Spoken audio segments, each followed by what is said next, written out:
அஸ்ஸலாமு அலைக்கும் வரஹ்மத்துல்லாஹி வபரகாத்துஹு. ரபீ இப்னு ஹுஸைம் ரதியல்லாஹு அன்ஹு அவர்கள் கூறியிருக்கிறார்கள், லா கைர ஃபில் கலாமி இல்லா ஃபி திஸ்ஆ.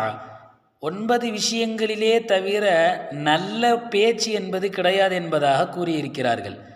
9 பேச்சுக்கள் இது மாத்திரமே சிறந்தது என்பதாக அவர்கள் கூறுகிறார்கள்.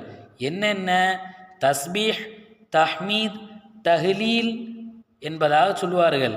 தஸ்பீஹ் செய்தல், இறைவனை புகழுதல், லா இலாஹ இல்லல்லாஹ் சொல்லுதல், தக்பீர் அல்லாஹு அக்பர் சொல்லுதல், கிராத்துல் குர்ஆன் குர்ஆனை ஓதுதல், வல் அம்ரு பில் மஅரூஃப் நல்லவற்றை ஏவுதல், வனஹவ் அனில் முன்கர் தீயவற்றை தடுத்தல், வசுஆலுல் கைர் நல்லதை கேட்டல் நல்ல விஷயங்களை கேள்வியாக கேட்டல், தீமைகளை விட்டும் தடுத்து இருத்தல் என்பதாக ரபீ இப்னு ஹுஸைம் அவர்கள் நமக்கு கற்றுத்தருகிறார்கள். ஆகவே நம்மளுடைய வாழ்க்கையில் தேவையில்லாத பேச்சுக்களை எல்லாம் விட்டு ஒழித்துவிட்டு நன்மையான இந்த விஷயங்களில் மட்டும் நம்மளுடைய பேச்சை ஆக்கிக் கொள்வதற்கு இறைவன் நல்லருள் புரிவானாக. ஆமீன். நம்முடைய சேனலை சப்ஸ்கிரைப் செய்யாதவர்கள் செய்து கொள்ளுங்கள், இன்னும் நல்ல பிற விஷயங்களை தெரிந்து கொள்வதற்காக.